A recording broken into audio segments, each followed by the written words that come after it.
Crime Stories with Nancy Grace.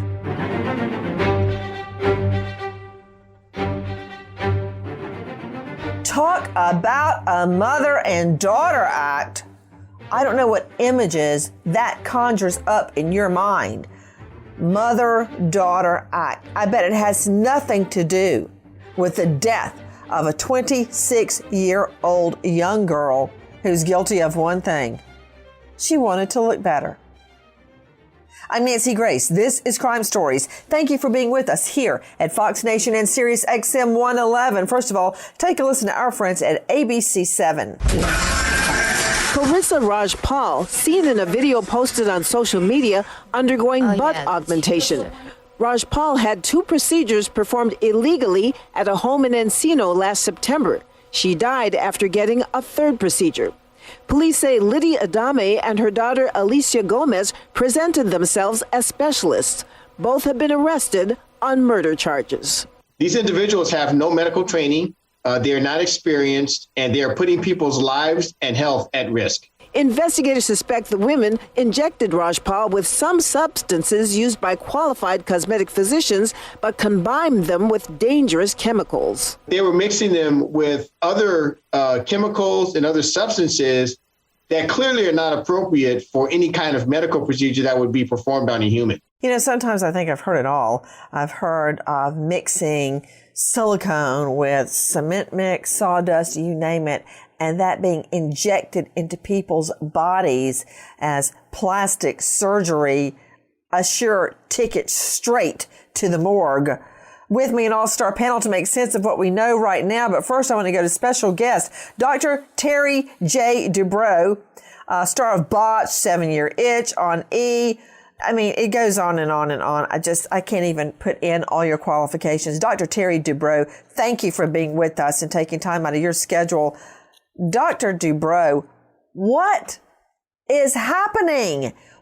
This is a mother and daughter, performing butt lifts in their garage? What? Unfortunately, Nancy, this is more common than people may realize. This is part of what's called the pumping party phenomenon, where unlicensed people... Hold on. Wait a minute. Pumping, pumping party. I mean, I've heard of a Botox party. Yeah. And I just always, a bunch of rich socialites sitting around a brunch getting injected, you know, with their grand piano in the background. I mean, that's just what I imagine. I've never heard of a pumping party. What's that? So a pumping party is where unlicensed practitioners go to, believe it or not, places like hardware stores and get crazy glue, caulking material. I was right in the middle of a sip of my favorite tea, and you said hardware store. So far, I know, in my career, I haven't spit out anything on air, but it was very close. Pick it up with hardware store, Dr. Dubrow. What? Yeah, they go to these hardware stores and they get this material that is supposed to be what's called inert. It's not supposed to react to the human body, but of course, it's not sterile. Once it's injected into the buttock, it can get infected. But in these cases where these practitioners are causing death, there's very short blood vessels in the buttock area that are directly connected to the main vessel bringing blood back to the heart called the vena cava. If you inject it in those little blood vessels and it gets in the main vessel, it goes right to the right side of your heart, to your lungs, and it literally kills you right then and there. I'm just trying to take in everything you just said. Remember, Doctor, I'm an JD. You're the MD. Could you just pick it up one more time for those of us that have never heard about pumping parties in hardware stores? Could you just say all that again? Did you say caulk? Did he say caulk? Yes. Go ahead. Caulking.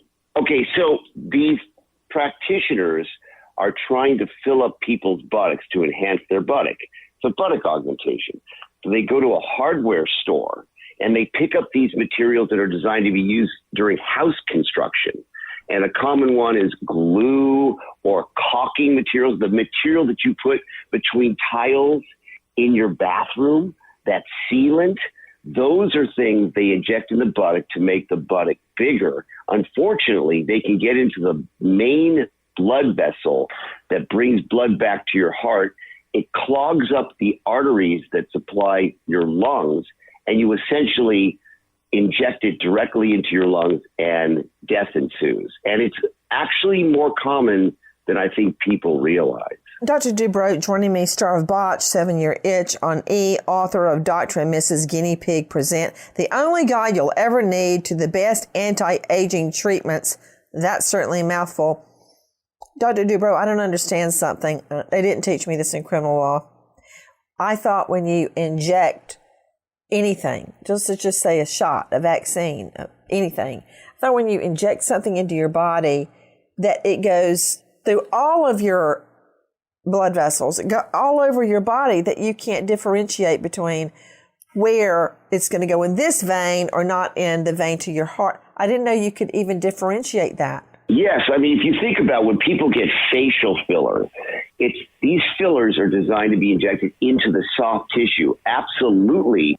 You have to avoid the blood vessels, because if you get in the blood vessels and it clogs the blood vessels. I see what you're saying. It's supposed to go in the muscle tissue and not into the vein. Exactly. The soft tissue alone, not the blood vessels. See, it only took 3 tries for me to figure that out. Thank you, Dr. Dubrow. I want to get back to what's happening right now. Dr. Dubrow, I blame, and of course she's not legally liable, but I think this was the tipping point that really pushed the whole butt implants, fake silicone treatments phenomena over the cliff. Take a listen to our cut 9. This is Danny Hoyt at Celebified. Did Kim Kardashian officially break the internet?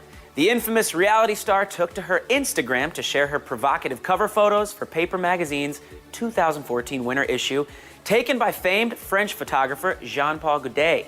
One photo shows Kim exposing her bare, oiled-up bootay, Kim's most well-known asset, while the other features her fully clothed, balancing a champagne glass on her end table.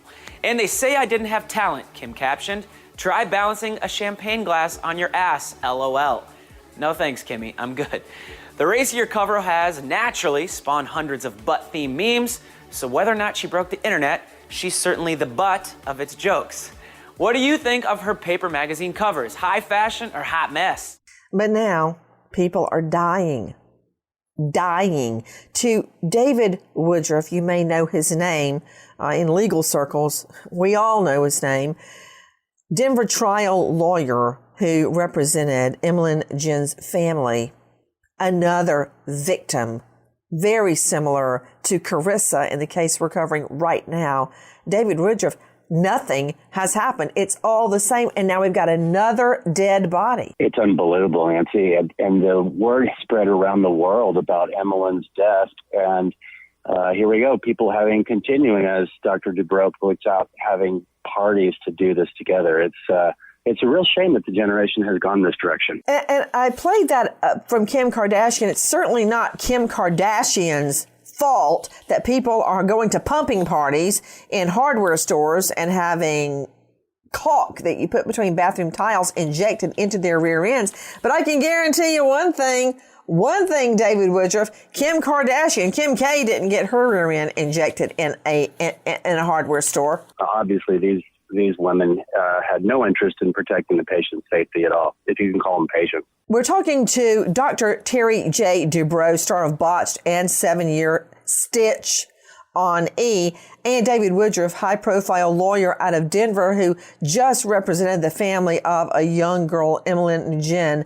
Take a listen to our Cut 10 from the Denver channel. Emmeline Nguyen walked into Colorado Aesthetic Plastic Surgery in Greenwood Village last summer, ready for an image change. She was so excited. After months of saving for a breast augmentation. Just preparing herself for her new image. Her mom, Lynn Pham, assured her daughter she'd be fine, but the minutes and hours ticked by. So the doctor was just trying to tell me that Emmeline is fine, she's healthy. But she wasn't.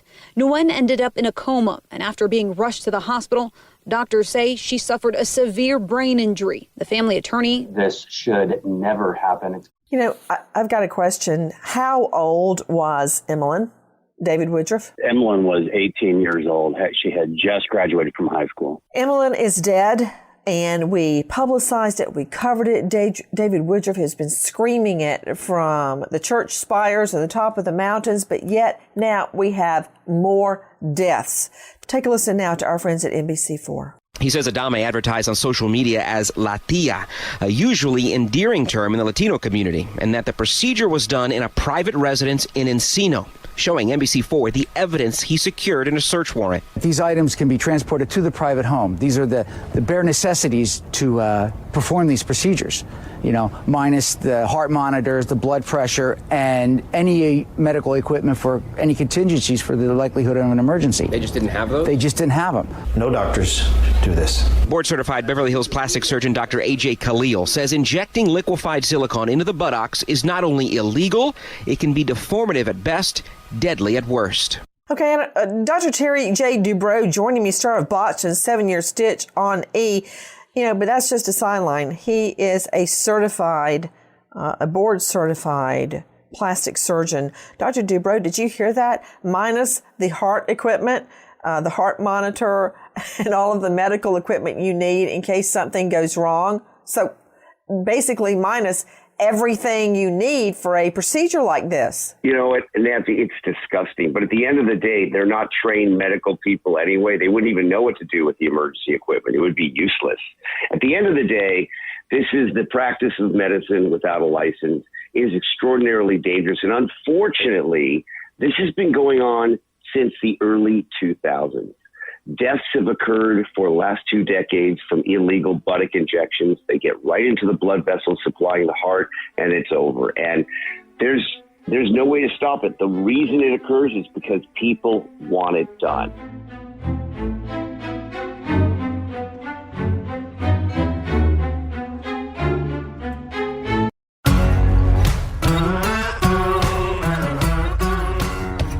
Crime Stories with Nancy Grace. What's so amazing here is you've got a mother-daughter tag team performing illegal butt lifts ending in death. Take a listen to our friends at CBS 2.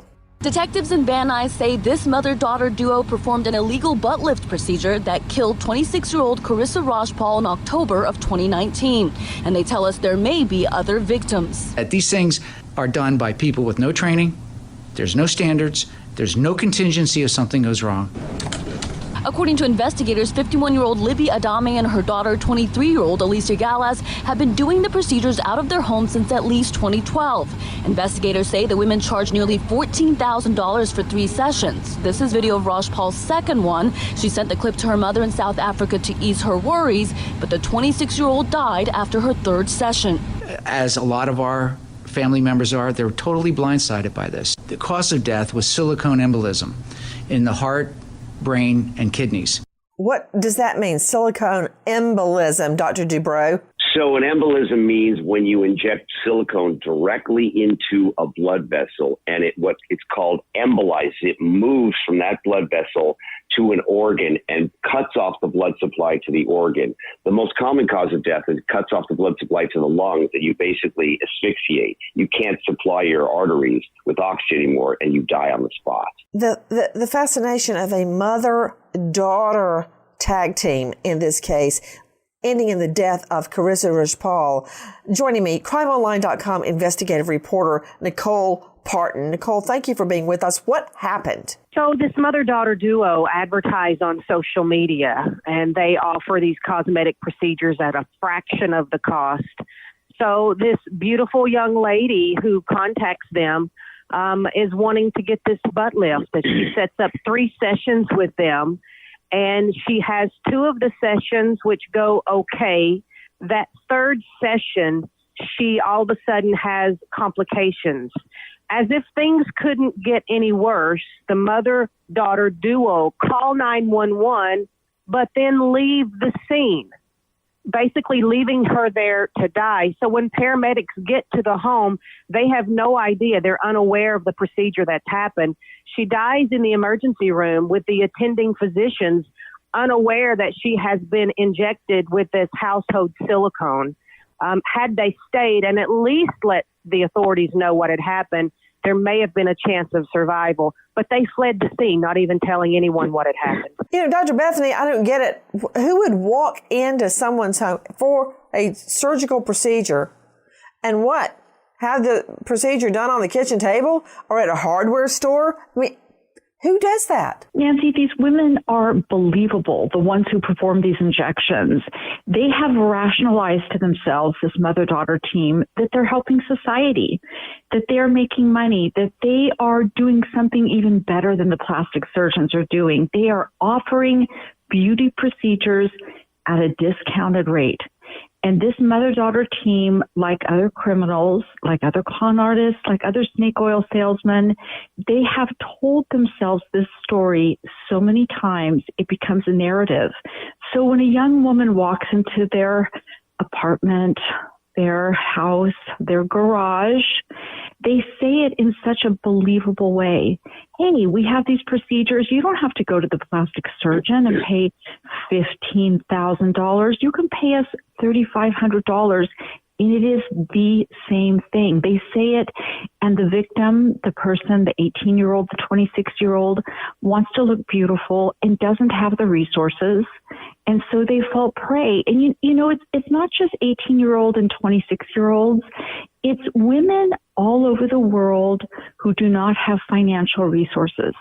These are the victims. It's transgender women who are desperate to inhabit a new kind of body and they're afraid to go to a plastic surgeon. It's women on the fringes of society. It's porn stars maybe who really, they want to look beautiful, but maybe they're afraid to go into a doctor's office. So as is the case with most victims, they are people who are in a very vulnerable, fragile position to begin with. You know, I think it's somehow gotten to be acceptable. I want to go to David Woodruff about the youth of these victims, and I want to go to Dr. Dubrow, Dr. Terry Dubrow from Botch and 7 Year Stitch, about the fact that it's seemingly become acceptable, because I mentioned Botox parties where it's almost like a baby shower or a wedding shower, where women get together in someone's home and they all get Botox. That sounds dangerous to me. Well, this is Dr. Dubrow. Botox, at least it's legal, and it's almost always done by a trained professional. I think it's unseemly to do it in someone's house where there's alcohol being poured and it's a non-medical environment, but at least it's legal and it's not experimental. Whereas illegal injections of silicone don't work. They're inappropriate. Their complication rate is about 80%. And they're dangerous. So Botox parties for me are not appropriate and unseemly, but at least it's not, frankly, illegal and grossly dangerous.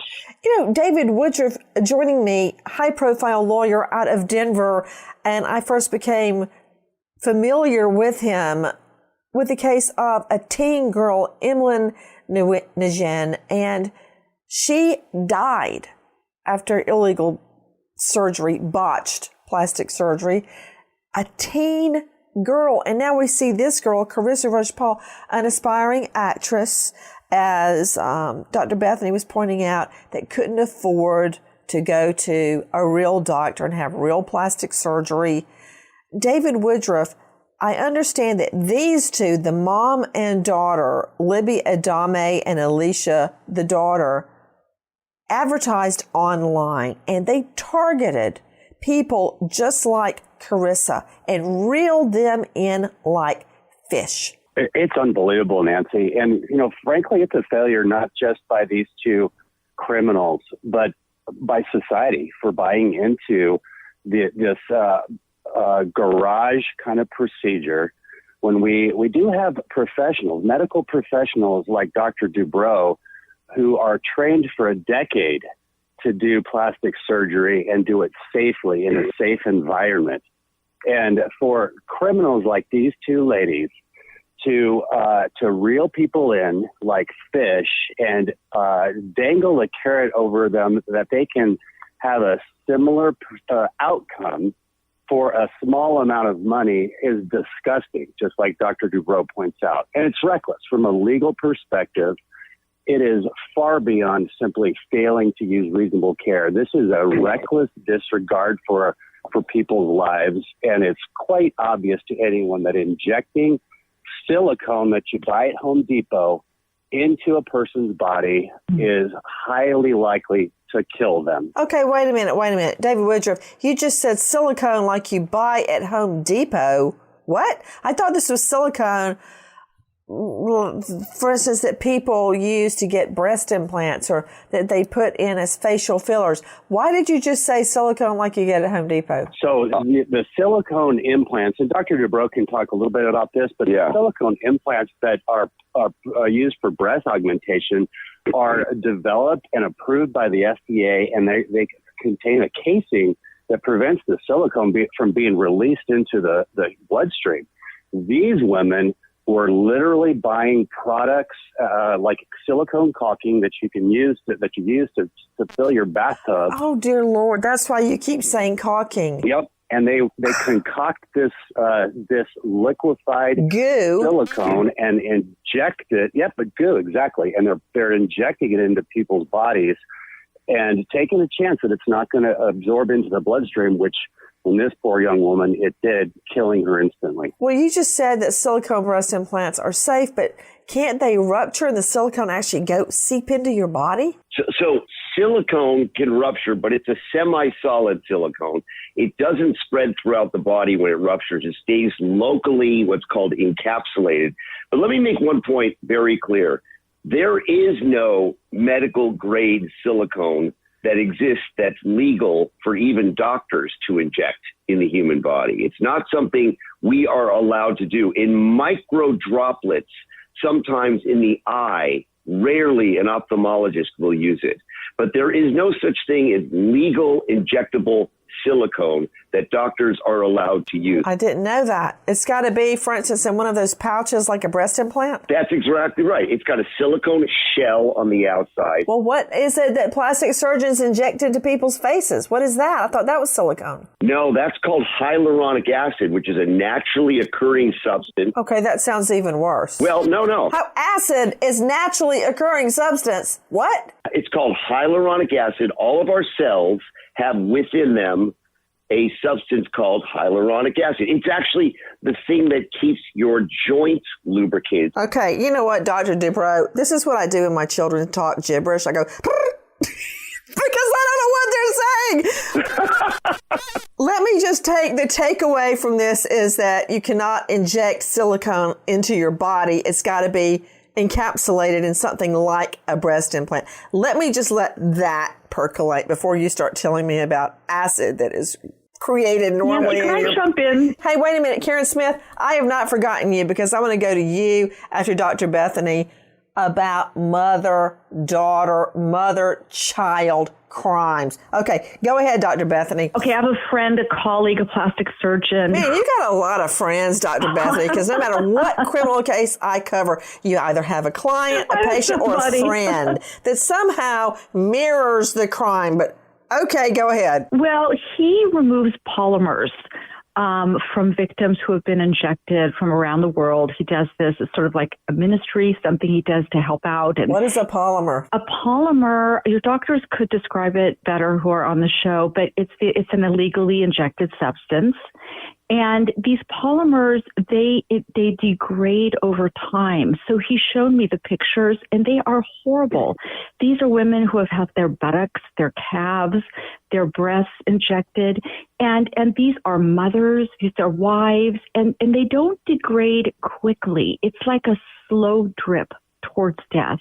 And by the time they get to his office, often they're black, they're cancerous, they're beginning to leak throughout the body. The woman has had unidentified pain for years, arthritis, migraines, low energy, fatigue, and their health deteriorates to the point where they can't walk at some point. So, we're covering a story about a woman who died after her third injection. There are women all over the world who are facing slow, crippling deaths, and they don't even know what's causing the deaths until it comes to some kind of medical attention. And that's because of injections, plastic surgery injections? These are something called jump-in polymers. Yeah, well, they're like a synthetic material, like a plastic. But can I make one point, Nancy, that I think that is not being discussed that I think is really important. I, like you, don't ever want to victim blame. but I have treated literally hundreds of patients who've had these foreign substances from all over the world. We highlight this on Botch every season. But at the end of the day, when you speak to these women who've had these complications from illegal pumping party injections, they all knew it was wrong. They all knew it was dangerous. They had all seen the reports, but they had a friend that had it done by these illegal practitioners, and it worked for their friend. So they thought, well, maybe I'll go to the next pumping party. So at the end of the day, we're certainly not victim blaming, but these patients are very aware that this is a dangerous practice, that people have been murdered by this practice. Dr. Dubrow, you know how I feel about you. I love you. I think you're wonderful. But please, okay?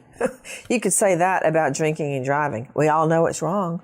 But yet, why are so many people dead and doing it? We all know cocaine is wrong. We all know heroin's wrong. We know oxy's wrong. But people do it. They do it. I know.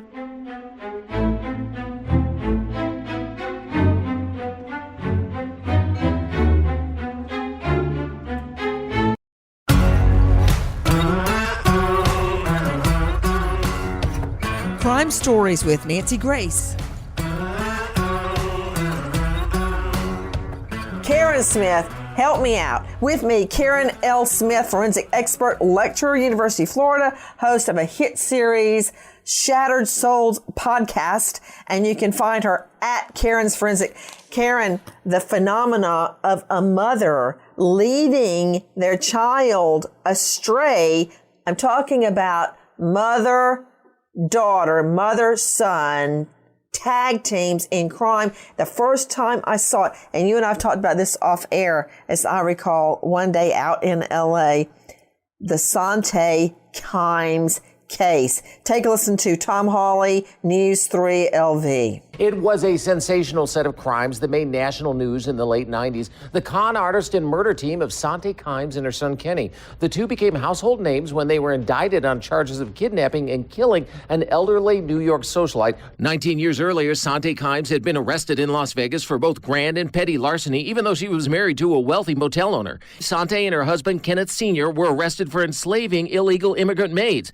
Sante, Kenneth, and their son Kenny lived here at 2121 Geronimo Lane in Paradise Palms. They added arson to their list of crimes. But the more serious charges came that summer. Now, she and her son are at the center of an investigation into the disappearance of a New York City millionaire, 82-year-old Irene Silverman, last seen July 5th. So far, the evidence is circumstantial, but the case is building against Kimes and her son Kenneth.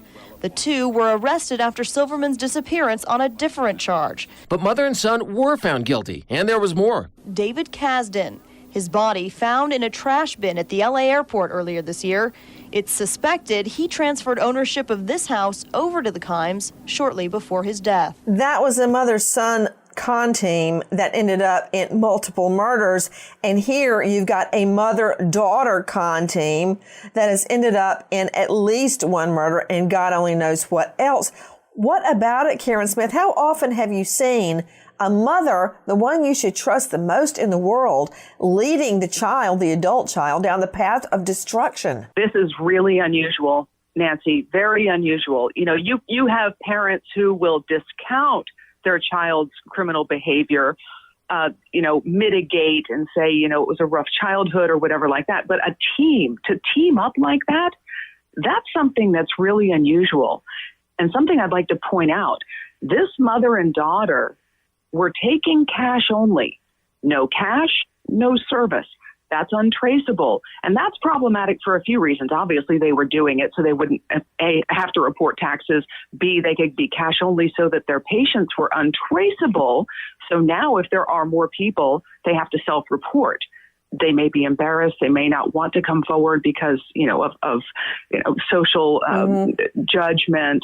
But another thing, they left this young woman to die. They fled. They dialed 911 and they ran. So that goes to, you're the lawyer, the mens rea, the guilty mind. They knew what they were doing was completely illegal. They knew that this girl was going to die, and they fled the scene. She's absolutely right, David Woodruff. You're hearing Karen L. Smith, forensic expert and star of Shattered Souls podcast, now a hit series. David Woodruff, it's called flight.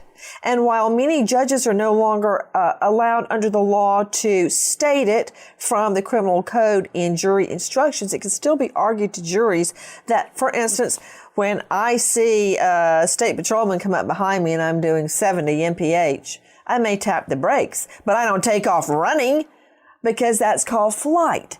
And it is probative of guilt. And that's just what this mother and daughter did. They grabbed each other's hands and took off. There was nothing but tail hole and elbows. That's all you could see. They were running. And that indicates to me they knew they had done a horrible thing. That's right. And as Karen Smith points out, the flight is evidence that they knew prior to even beginning this procedure that they were taking the risk of killing someone.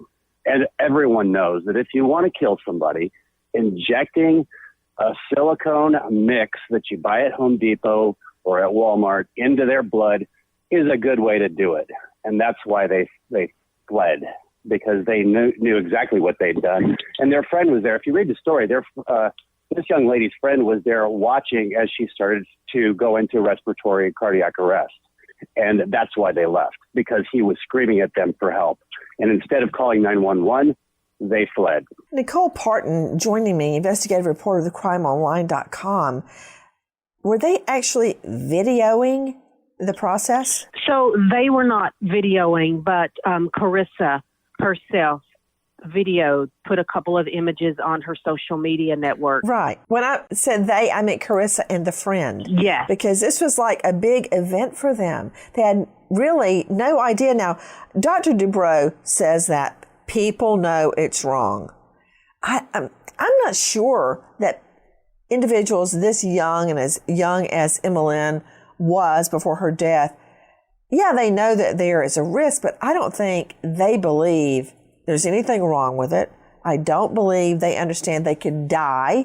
In fact, this young girl was videoing the whole experience. You know, like I just videoed the twins graduating from middle school because it was a big deal. She's videoing it. It tells me something, Dr. Bethany. Dr. Bethany, you know about my extensive set of scrapbooks that I labor over for the twins. Yes. And because they're moments I never want to forget.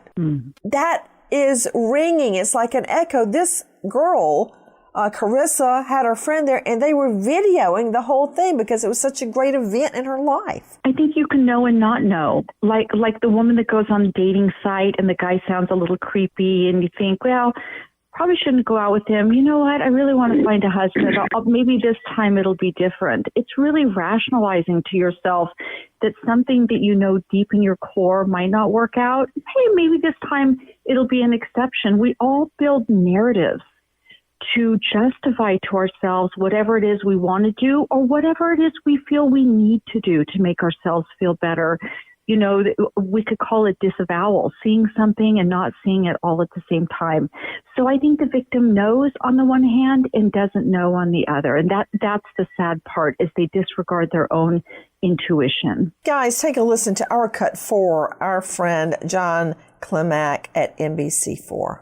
Calling the matter of Alicia Galaz, BA 497. One of two women charged with the murder of an aspiring film star for allegedly injecting her butt with an illegal silicone mixture, now in court for the first time. The judge granting NBC4 access, in her words, to ensure public trust in the judicial system. So that motion is granted. No plea entered today. Alicia Galaz and her mother, Libby Adame, are accused of practicing medicine without a license, injecting women with some sort of silicone mixture, and then when the procedure went awry, fleeing the scene. Ma'am, can you just tell us, do you believe that you injected these people with poison?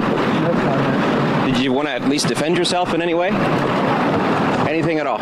No words outside the courtroom from the accused. Guys, I want you to hear one more piece of sound about what we're learning about the procedure. Our cut one, our friends at NBC4. It is dangerous and it is costing women their lives in the San Fernando Valley. LAPD says they believe there are more victims out there, and if that's you, they want to hear from you. The voices you're hearing belong to two women now behind bars. The woman on the operating table was 26-year-old Carissa Rajpal, an aspiring film star who moved to L.A. from South Africa, but died last October. As we looked into this investigation, we did find that it is occurring a lot. LAPD Valley Bureau Homicide Detective Bob Dinlocker says Rajpal had undergone 3 butt augmentations. This video is from her second. She completed all 3 and died immediately following number 3. Libby Adame and her daughter Alicia Gomez are now charged with murder for allegedly injecting Rajpal with a liquid silicone mix. The internet is filled with these horror stories where they're cutting the medical grade silicone with the stuff that you would caulk your windows with. It hits the bloodstream, it attacks the heart and the brain and the kidneys. That is exactly what Dr. Dubrow is telling us. And also our Cut 5. One of this mother-daughter tag team's victims survived. Listen. One of her alleged surviving victims did want to speak up. Is that the woman that did this to you? That's the daughter. Taryn Quinteri spoke to us from a recovery house in Colombia, where she's still in the process of correcting what she says was done wrong to her 4 years ago. The daughter is part of what made me feel okay doing it, because she was like, look, I have them. The daughter definitely helped sell me. Quinteri says she wanted a bigger butt, paid $3,000 for the procedure to Adame and her daughter. 6 months later, a rash formed and it wouldn't go away. She says whatever was injected into her made its way into her muscle tissue. I had some migrate to my legs. And I had some near my sciatic nerve, which I have to have a whole separate surgery for that done by a separate surgeon. It's why she's in Colombia now. She says a doctor was able to remove only 50% of whatever it is that's still in her body. It's as serious as this. I could die from this at one day, and there's no way to get this out of me as of today. Dr. Terry J. Dubrow joining us from Botched and 7-Year Stitch on E. Dr. Dubrow, please, if you could, translate everything that we just heard. And I don't see how this is any different from injecting someone with pure poison and they die. It's very similar. So they take this material, this foreign body they get from hardware stores, they inject it into various parts of the body, and 2 things happen. Either you get into a blood vessel and it blocks off an organ or your lungs and you die, or over time, at best, your body reacts to it. Your immune system activates its surveillance systems and causes an inflammatory reaction as the material migrates to other parts of your body. And it causes other kinds of inflammatory changes that are really difficult to fix. So I want to warn everyone out there, if you know anyone who's ever thinking about having foreign body injected at these pumping parties, warn them that even if they get away with it in the short term, that in the longer term, it's like having a sleeping giant in there. And you wake up this sleeping giant and it wreaks havoc over your entire body, and it literally guarantees you will have a problem in the future. So don't ever do this. Denver trial lawyer David Woodruff, I guarantee you they're going to get off light. They've already made bond. Couldn't you hear their high heels clicking along as they were talking and some of that sound? They're already out on bond. We can certainly hope that they will be back in jail before long, Nancy. There's no question that murder charges against these 2 women are valid and are going to stick, in my opinion, because as you know, the mens rea, which you talked about earlier, their intent when they perform this procedure was to do something that any reasonable person would know could result in death. And I'd like to blame just the mom, David Woodruff, but you heard one victim say, hey, the daughter really sold it. She said, look, I had it, and that's the reason I did it. Yeah, and one of the things that Dr. Bethany pointed out earlier is really valid here, which is these women who are looking for this kind of improvement in their body image. They are receiving validation from these liar criminals who are injecting them with illegal substances. They look for some support, and these are smooth criminals that are telling them, I can make you look better for a discount. Let me do it. And they're falling for it. And that's exactly what happened here. That's why these murder charges are so appropriate. You are hearing David Woodruff, high-profile Denver trial lawyer, whose one of his expertise is this exact kind of case, along with Dr. Dubrow, Dr. Bethany Marshall, Karen Smith, and Nicole Parton. If you have been a victim of these women, call 818-374-9550. Repeat, 818-374-9550. Don't let them get away with this. Nancy Grace, Crime Story, signing off. Goodbye, friend.